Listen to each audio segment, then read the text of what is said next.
Good morning and welcome to Comerica Bank's second quarter 2025 earnings conference call. At this time, all participants are in a listen-only mode. A question-and-answer session will follow the formal presentation. If anyone should require operator assistance during the conference, please press star zero on your telephone keypad. Please note that this conference is being recorded. I will now turn the conference over to your host, Kelly Gage, Director of Investor Relations. Thank you. You may begin. Thanks, Jesse. Good morning and welcome to Comerica's second quarter 2025 earnings conference call. Participating on this call will be our President, Chairman and CEO, Curt Farmer, Chief Financial Officer, Jim Herzog, Chief Credit Officer, Melinda Chauncey, and Chief Banking Officer, Peter Sefzik. During this presentation, we will be referring to slides which provide additional details. The presentation slides and our press release are available on the SEC's website, as well as in the Investor Relations section of our website, Comerica.com. The presentation and this conference call contain forward-looking statements. In that regard, you should be mindful of the risks and uncertainties that can cause actual results to differ materially from expectations. Forward-looking statements speak only as of the date of this presentation, and we undertake no obligation to update any forward-looking statement. Please refer to the Safe Harbor statement in today's presentation on slide 2. Also, the presentation and this conference call will reference non-GAAP measures. In that regard, I direct you to the reconciliations of these measures in the earnings materials available on our website, Comerica.com. Now I'll turn the call over to Curt, who will begin on slide 3. Thank you, Kelly. Good morning, everyone, and thank you for joining our call. We are incredibly proud of this quarter's results, which saw an inflection in loans as balances grew consistently throughout the quarter across most of our businesses. While deposits came down modestly, favorable loan, fee income, and expense trends drove a sizable increase in both net income and PPNR.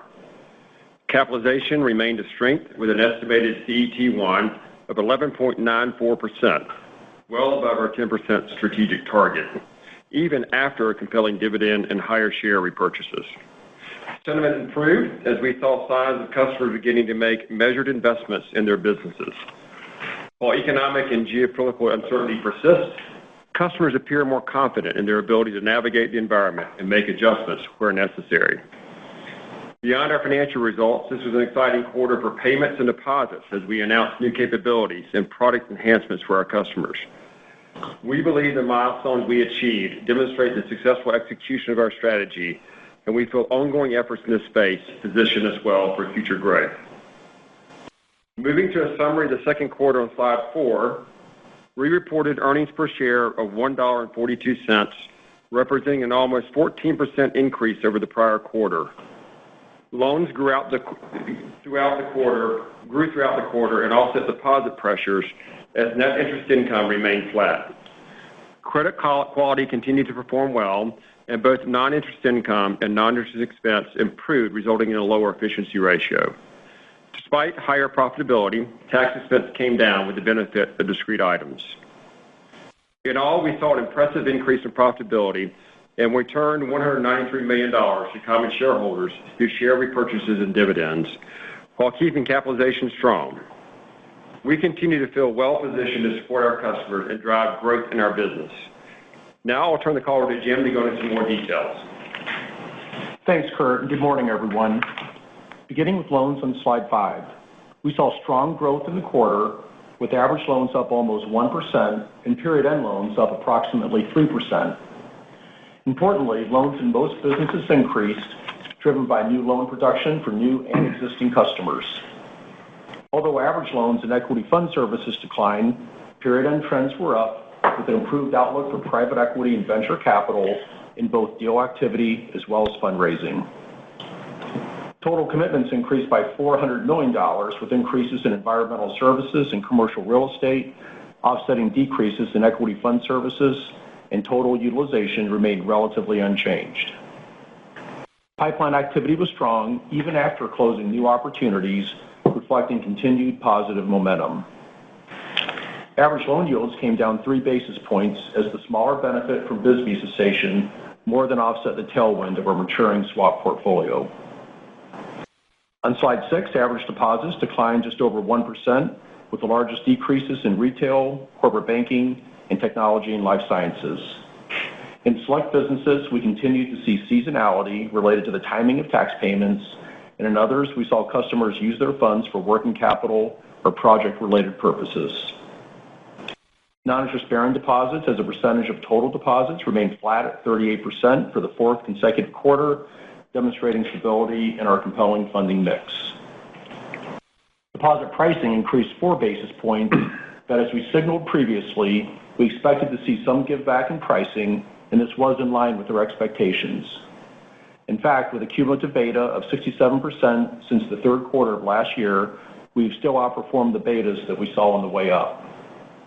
We intend to remain diligent and agile with our pricing strategy as we monitor the competitive environment and balance our customers' objectives with our funding needs. Our deposit portfolio has long been a key strength of our franchise, and we are continuing to make strategic investments to further enhance this competitive funding source. Just this quarter, we delivered 2 new real-time payment solutions, providing additional flexibility for our customers. We feel these success stories are strong proof points of the effectiveness of our strategy, and we look forward to sharing more in the future. Our securities portfolio on slide 7 declined with paydowns and maturities, offsetting lower unrealized losses. We continue to expect AOCI improvement over time with the benefit of ongoing paydowns and maturities. Beyond periodic purchases to replace attrition, we are not currently expecting more meaningful securities reinvestments until late this year. Turning to slide 8, net interest income remained stable at $575 million for the third consecutive quarter as higher loans offset the impact of deposits. The lower benefit from BSBY cessation was effectively offset by 1 more day in the quarter. Robust loan growth was supported by a seasonally more expensive liability mix, which contributed to a modest 2 basis point reduction in net interest margin. We continue to see promising trends for net interest income over time, given the structural tailwinds associated with our swap and securities portfolios, coupled with the objective of balance sheet growth. Credit quality, as shown in slide 9, remained relatively stable. Net charge-offs of 22 basis points were at the low end of our normal range and effectively flat compared to last quarter. Persistent inflation and elevated rates continue to pressure customer profitability in certain businesses, driving expected normalization in criticized loans, largely concentrated in middle market this quarter. Non-performing loans declined to the lowest level that we've seen in the last 4 quarters and remain well below our long-term average. Trade policy developments impacted the economic forecasts, but our coverage ratio remained unchanged at 1.44%, since we accounted for a similar level of risk and uncertainty in our qualitative reserves set last quarter. We believe our proven credit discipline, coupled with our relationship model, positions us well to support our customers. On slide 10, second quarter non-interest income increased $20 million with growth across most customer line items as we saw higher loan volumes, less economic uncertainty, and some seasonal benefits. Capital markets income improved $11 million with higher syndication fees and derivative income, which included increased interest rate hedging and foreign exchange activity, in addition to the quarter-over-quarter benefit in CVA.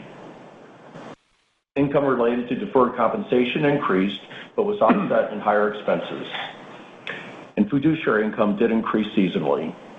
Overall, we were pleased with the improvement in customer-related fee income and look to sustain this momentum into future quarters. Expenses on slide 11 decreased $23 million over the prior quarter, largely due to lower litigation-related expenses and salaries and benefits.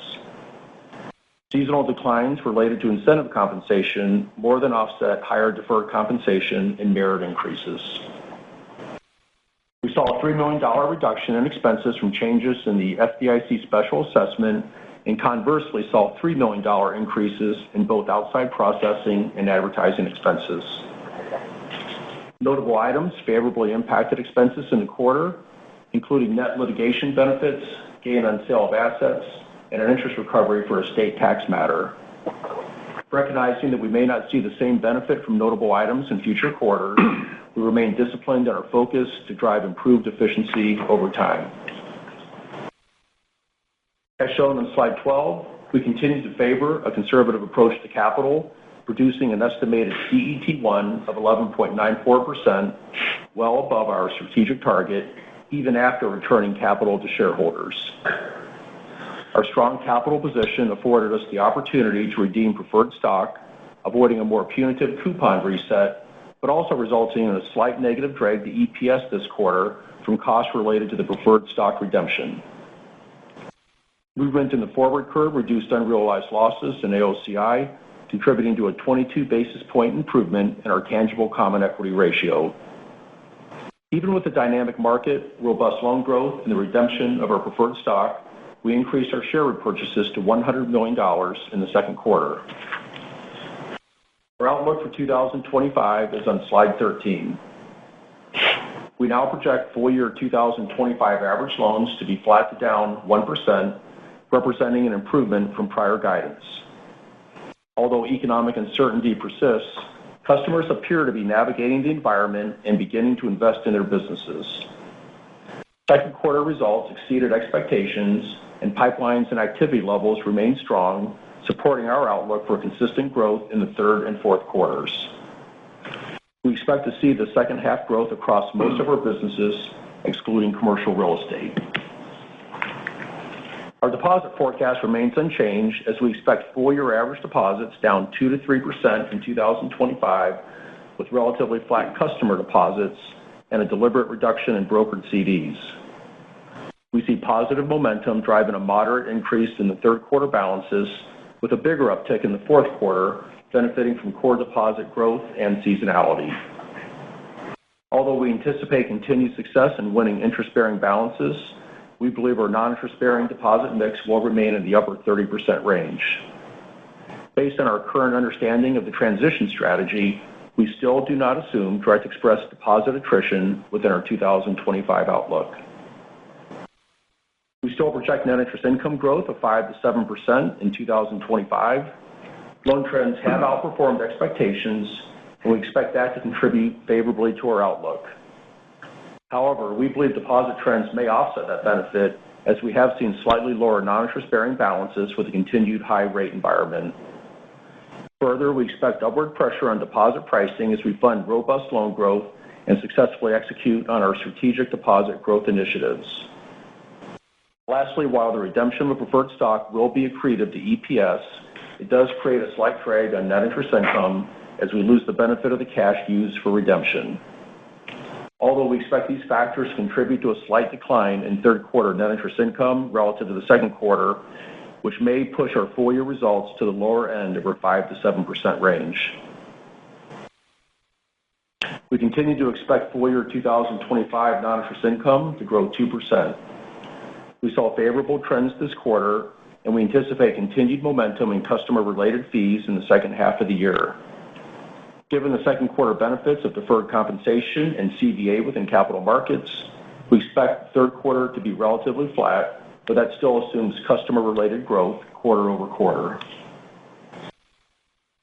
Our outlook for full year 2025 non-interest expenses improved as we now project only 2% growth year over year, with the benefit of strong expense performance year to date.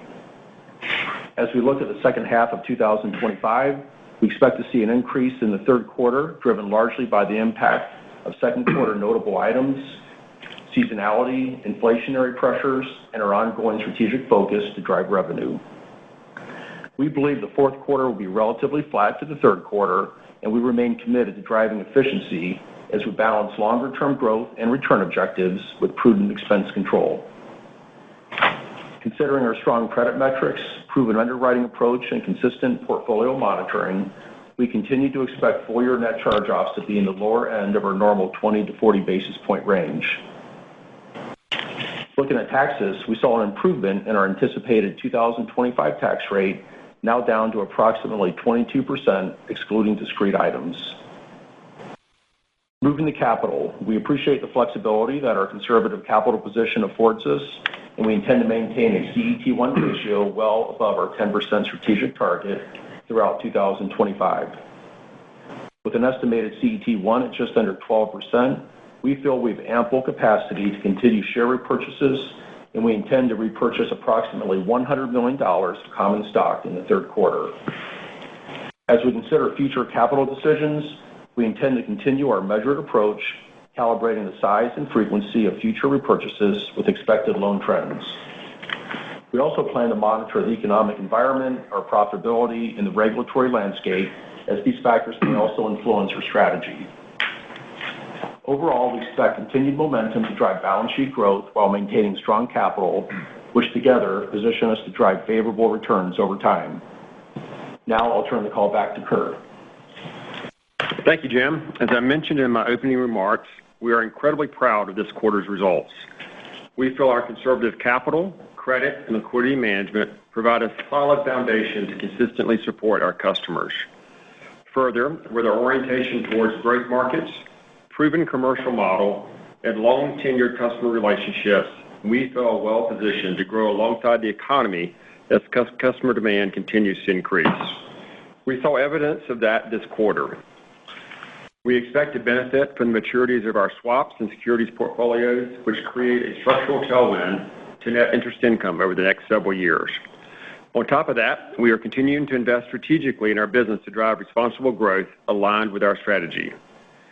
Earlier this year, we shared tangible examples of investments in small business, middle market, business banking, and payments. And we outlined what we see as potential growth opportunities stemming from those investments. We've already driven successful outcomes from our efforts, with a few examples highlighted just this quarter. And we look forward to demonstrating the additional growth potential we see in our business in the coming quarters. Before we go to Q&A, I would like to take just a moment to acknowledge the immense loss of life related to the catastrophic flooding that occurred in Central Texas earlier this month. Our thoughts are with the families and communities devastated by this tragic event. With that, we'd be happy to take your questions. Thank you. Ladies and gentlemen, we will now be conducting our question and answer session. We ask that you please limit yourself to one question and one follow-up, and then re-queue for any additional questions. If you would like to ask a question, please press star 1 on your telephone keypad. The confirmation tone will indicate that your line is in the question queue. You may press star 2 if you would like to remove yourself from the queue. For participants using speaker equipment, it may be necessary to pick up your handset before pressing the star keys. Once again, that is star 1 to ask a question at this time. Our first question is coming from the line of Manan Gosalia with Morgan Stanley. Please proceed with your question. Morning, good morning. Hey, good morning, all. I wanted to start on the NII trajectory. It seems like you're implying that NII will be down in 3Q and then up in the fourth quarter. So I was wondering if you could give us some more color on that. Yes, good morning, Manan. It's Jim. Happy to go through some of those primary drivers. You know, as you said, we do expect a slight decrease in Q3 before continuing an upward trajectory in Q4, which of course we will continue to see go upward, I think, as we move through 2026. But we do have some particular events occurring in the third quarter that maybe I can just cover at a high level. Number one, I think it's important to understand the tailwinds that we continue to have in Q3 and beyond. You know, the first is loan growth, which we expect to be strong in the foreseeable future. And that's not just in the results, but we see that in the pipeline also. You know, the second is we do expect to benefit from stronger deposits, both in the third quarter and beyond. And that's important because that will help fund our loan growth. And the third is just the continued maturity of our swaps and securities. And that will continue for many quarters to come. So those are positives that we'll see both in the third quarter and will continue. But we do have some headwinds in the third quarter. And we think they may more than offset the tailwinds, but importantly, we think these are just for the third quarter. And then we think the tailwinds take back over the fourth quarter. You know, the first of these is the redemption of our preferred stock. And as I mentioned in the comments, we do think this is a prudent move and it does benefit EPS, but that benefit is below the net income line. So net interest income will be missing the cash that we use for that redemption. The second is pay rates on deposits. You know, we are expecting deposits to fund very strong loan growth, and we want to make sure we're prepared for that. But we do expect pay rates to take a larger step up in the third quarter compared to the second, and I'll maybe break that into two components. About half of that pay rate increase is an increase in selected consumer pay rates that we made towards the end of the second quarter. which is really just us staying dialed into the market and calibrating our strategy with the rate curve, which has been pushed out, as well as considering our loan growth that we expect and other factors. The other half of the increase is we do expect to be very successful in obtaining new customers and deposits in both third and fourth quarters. But in some cases, these deposits are likely to look more like an index type rate. And while they are more expensive than our traditional deposits, we do welcome them as a proactive way to fund what we think will be very robust loan growth in the future. The net of all this is that pay rates will likely step up in the third quarter to at least twice the increase of the 4 bips that you saw in Q2, and that's assuming a flat rate environment. Now, regarding betas, totally independent of these increases I just talked about, we do expect to have maybe a little bit less than our standard beta for the first FOMC reduction. And just a reminder, we do use the forward curve as of quarter end. And then I might just refer you back to my opening comments for maybe some smaller drivers. But again, I'd reinforce, once we get past the third quarter, we do expect net interest income to be on an upward trajectory as we continue to grow both loans and deposits. And we would expect deposit pay rates to settle down and betas to return back to normal once we get in the fourth quarter. So that's really some of the mechanics. Peter, I don't know if there's any color that you want to add there. Well, I might just add, Monin, that, we're having really good success growing deposits. And a lot of those, as of late, tend to be interest-bearing opportunities with some of the work that we've been doing in our businesses. And I think the third quarter is probably a little bit of an inflection point. We feel good about what we look like on the other side of it, and we think it's more important to bring on deposits and fund our loan growth than to be necessarily worrying too much about, whether or not those are interest-bearing or non-interest-bearing, and that's a little bit of where the timing is right now. So we view it as a positive outlook about how things are growing for the company. And really, I would say getting ready for 2026 and beyond, just having that good granular deposit base. This is really a good long-term move, we think. Yep. Got it. Okay, that's very thorough. I appreciate that. Maybe if I can ask the same question on the expense side. The guidance implies, I think, if I'm calculating correctly, a $600 million expense number roughly for 3Q and 4Q. And that's a meaningful step up versus 2Q, even if you adjust for some of those one-timers in there. I was wondering if you could help us with how you're thinking about the expense side as well. Yeah, it's Jim again. Yeah, your math is essentially correct.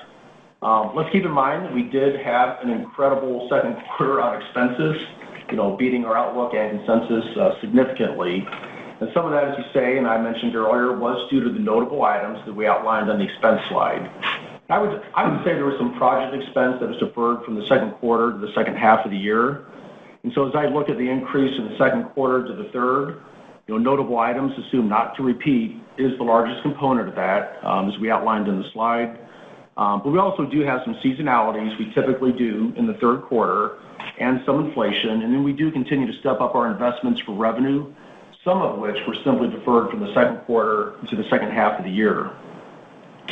So hopefully that gives you a little bit of feel for why we're stepping up and really not out of sync with what we saw for the entire year. Actually, some nice decreases that we'll pocket for the second quarter. But we still want to continue with the same projects and investment that we'd always originally anticipated. That's great. Thanks so much, Joe. Thank you. Our next question is coming from the line of Jon Arfstrom with RBC Capital Markets. Please proceed with your question. Good morning, John. Hey, good morning. Heard of Jim or Peter, you referenced it, but can you give us a little bit more on the pipelines and activity? It sounds like things are a lot better, but is there a way to quantify it? And, how should we think about longer-term loan growth potential beyond maybe a quarter or two? Yeah, John, it's Peter. Quantifying it, probably a little harder to do, but I would say that from the last quarter, definitely seems like we've seen improvement. So our manager surveys came in more positive, which we thought they would, and I articulated at the conference earlier this quarter. So pretty much across the board, We saw some really good uptick in loan growth. Our pipelines grew, and we're feeling pretty good about the second half of the year. So, despite a lot of the things that you feel like you're hearing across the country, and there certainly seems to be noise, but I think your average middle market customer base is progressing forward and figuring out how to navigate it.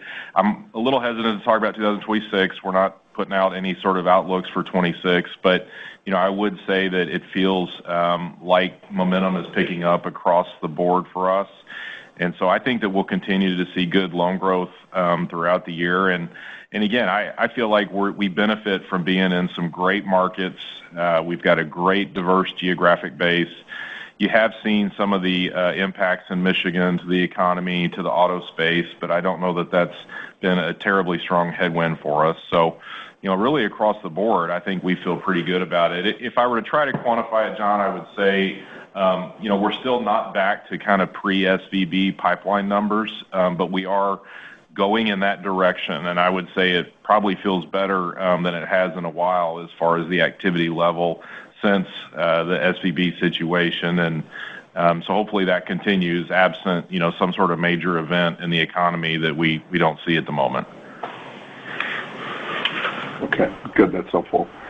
And then, Jim, back on net interest income with some of your comments, your prepared comments, and the preferred redemption, you pointed us to the lower end, the 5 to 7% range. How do you get off that 5%? What needs to happen to generate NII growth that's maybe midpoint or higher in the range? Thank you.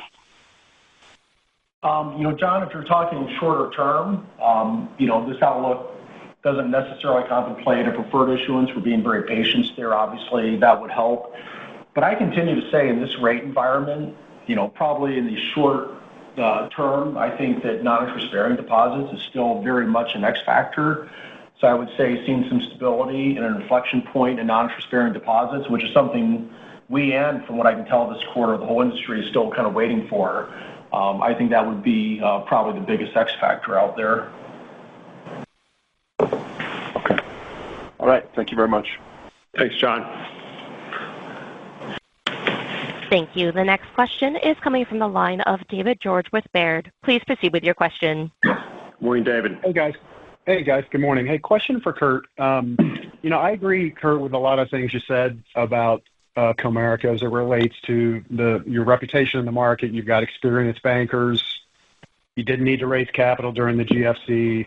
So a lot of great things about your company. And it's funny, I was going through my file this morning, just looking at your quarter, and I found my initiation report at my last firm. It was October 6th of 2000, obviously a long time ago. Stock hit was $61 that day, and today, 25 years later, we're at 62. And then if I look at kind of where you were in 2018-19, the stock is down 30%, 25-30%. Revenues are down and expenses are up. So I just want to kind of understand from you, Curt, what your plan is and what the board's plan is to improve the performance of the company. And obviously there's a market today, obviously with Huntington doing a deal in Texas, there's a pretty substantial private market for banks in your backyard. So just kind of how you're thinking about longer term improvement of performance and enhancing shareholder value. Thanks. Thanks, David. There was a lot of information in that question, but let me try to address it for you. First of all, if we go back to 2018-19, those were good years for our company and stock performance. And if you look sort of forward from there, I think everyone's aware of the hurdles that the whole world faced, and certainly the regional banks faced, and we faced as well, between COVID and then the significant buildup that we saw in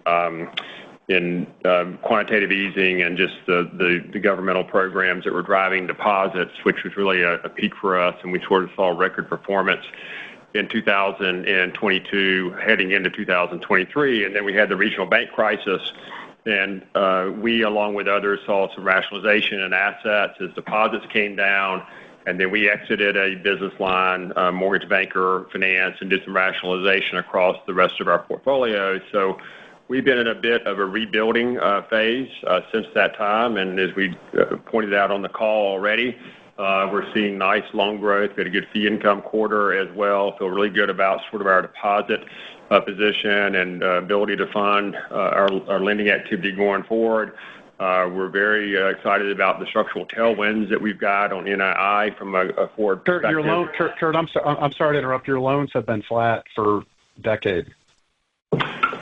David, again, I would go back to what I said earlier, that if you look at the last 5 years, which I think is what you were pointing out, I can't speak as much to the 10-year prior period of time, but we did do some rationalization in the portfolio, which brought down loan growth, and I can't go back and sort of recast that. It was what we needed to do at the moment. But you are seeing nice growth in the portfolio now, and I think that's what we're going to lean into. And some of the expenses that you're seeing for us is really a fact that we are trying to invest in the business for growth longer term, including our expansion into some new markets, investment in our investment in payments and treasury management, wealth management, some of the other things that we've been doing, capital markets. And we believe that if you look at the efficiency ratio, it improved for the quarter. We generated a nice ROE for the quarter, and we're going to lean into those things on a go forward basis. Again, efficiency is going the wrong direction. Okay, and you're happy with the performance and so forth, and the board is as well? David, I'm always focused on improving performance across the company, and we are always focused on how we can make sure that we're generating positive operating leverage and improving overall all of our performance metrics across the company. Okay, sounds great. Thank you. Our next question is coming from the line of Bernard von Gizycki with Deutsche Bank. Please proceed with your question. Hey guys, good morning. So just on if the $100 billion asset threshold on Cat 4 is moved based on inflation and gets to say $130 billion, or gets moved to $250 billion, how would either one of these ranges impact your willingness and timeline to pursue a whole bank acquisition if that's in play? Thank you, Bernard. I just would say that, and I've said this consistently the last couple of years, the $100 billion threshold for us is not a governor as to whether we would look at a transaction or not. We believe that the right thing for our shareholders is continue to grow the company. And we've been focused on organic growth and feel like we're seeing good organic opportunities across the enterprise. We've been a patient acquirer, something which still have to make a lot of strategic sense for us, be aligned with one of our primary geographies, be a good cultural fit, et cetera. So we're aware of the landscape, and we'll continue to be aware of the landscape, but believe that we've got good growth dynamics based on organic as our primary focus. Okay, and just as a follow-up, you noted some seasonality in deposits during the quarter, and I think you pointed out the customer utilization of funds for funding capital investments. Do you expect to see clients utilize deposit funds like kind of in the second half? Like, what are you hearing or expecting on this front?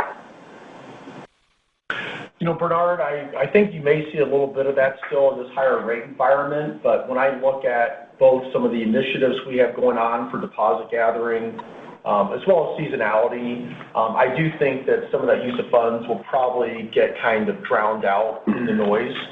So I don't expect it to be a significant factor, going forward. We'll continue to monitor that, but we did have an inflection point in the second quarter. I will point out that June was higher than May. So the seasonality did, as well as the use of funds netting against with that, did continue maybe a little later than I would have hoped for. But again, we saw an inflection point halfway through the quarter, and it just feels like we have some really good trajectory. And I'll just say, even as I look at the first half of July, that seems to continue. So I think we've kind of moved past a lot of it, and I think some of these positive tailwinds with deposits will probably drown out any use of funds going forward, is what I'm kind of seeing here.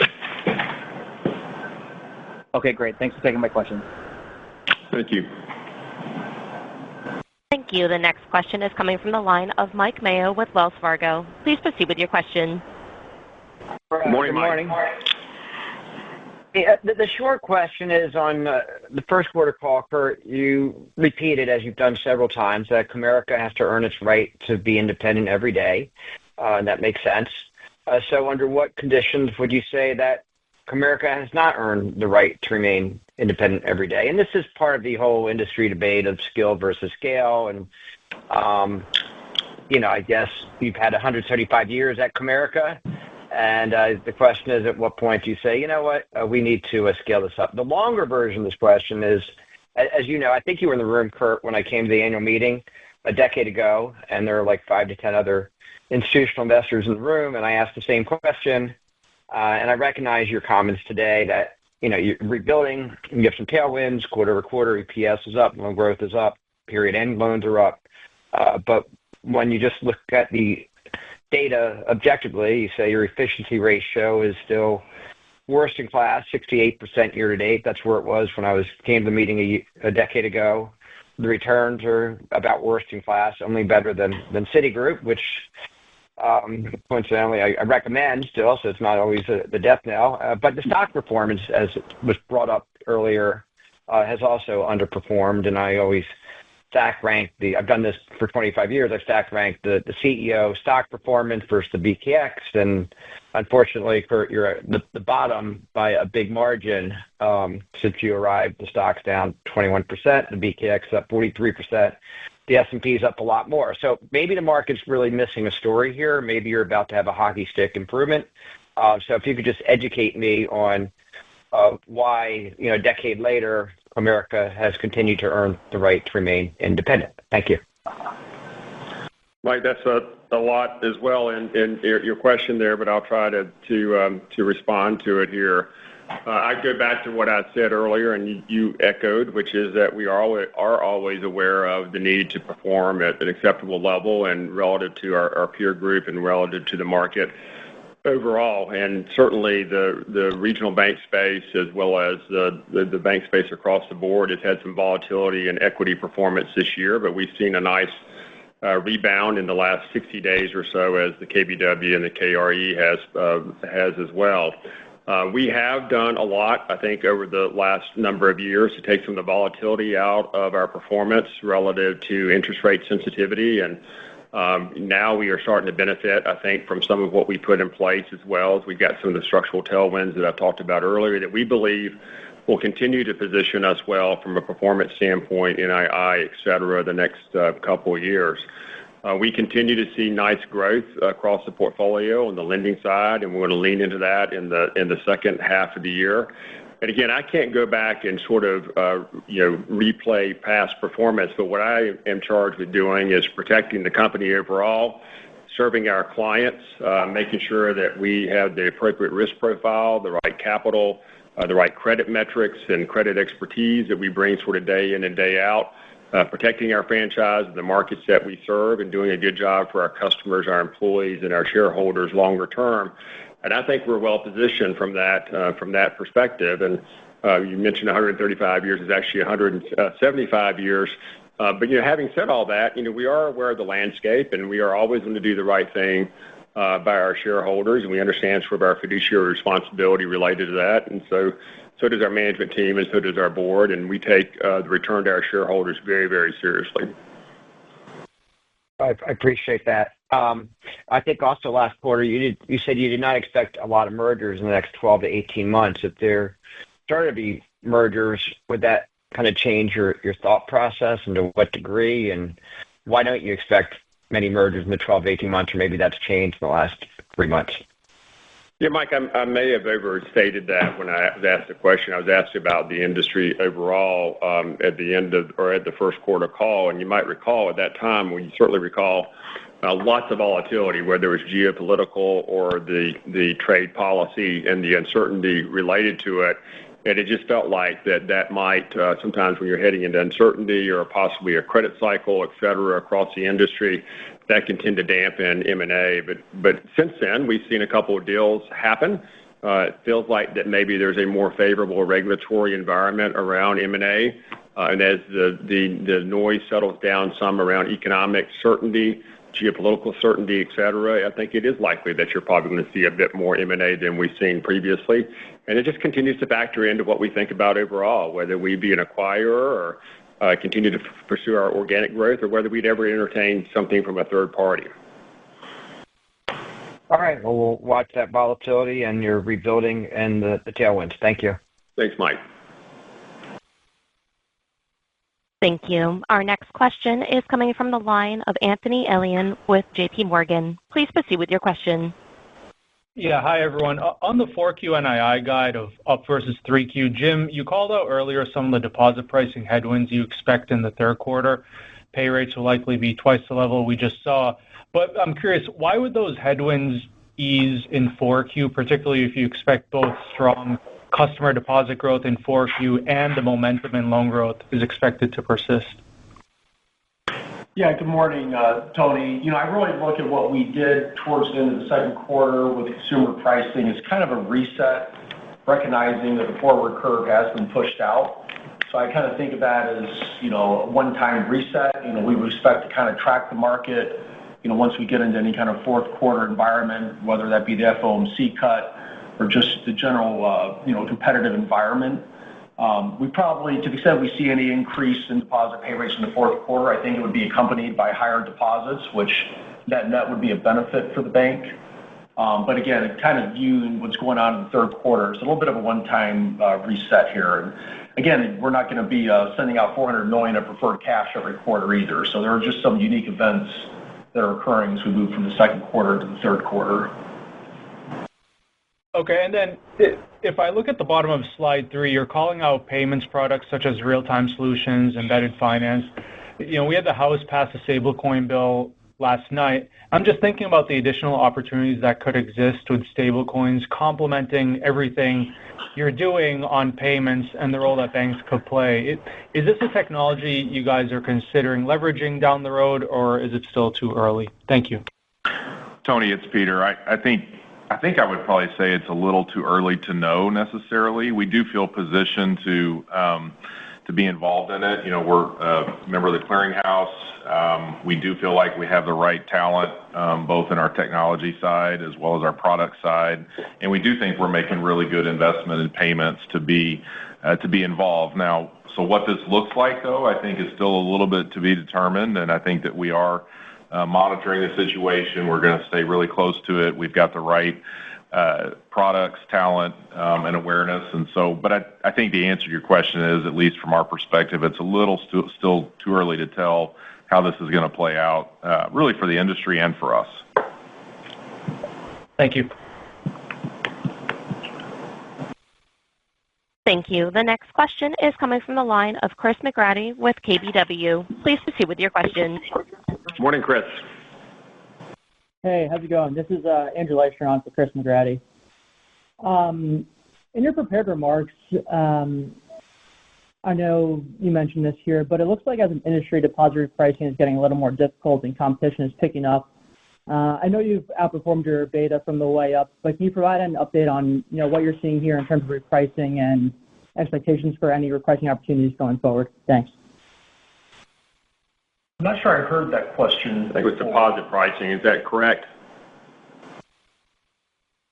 Yeah, just an update on what you're seeing in terms of your near-term expectations for deposit cost repricing and any opportunities you're seeing going forward.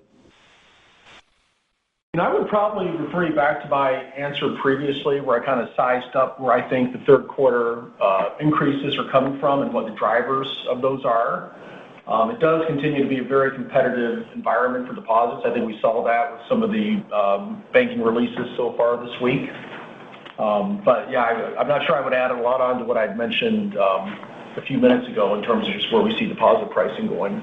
Yeah, and I guess I might just say in general, whether it's loan pricing or deposit pricing, it's extremely competitive in all of the markets. And I think that we stay really focused on doing what we can to grow our customer base and make sure we've got the right products and services available to our customers that they need. So, managing pricing on either side of the balance sheet is something we pay really close attention to, and I think it is a extremely competitive environment right now on both of them.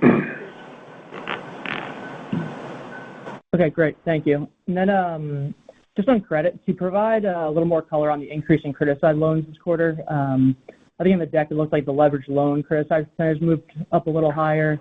So any thoughts there? Thanks. Chris, this is Melinda. Yeah, the increase in the criticized this quarter, I would call it moderate increase. As Jim mentioned in his prepared comments, the vast majority of that was in our core middle market book.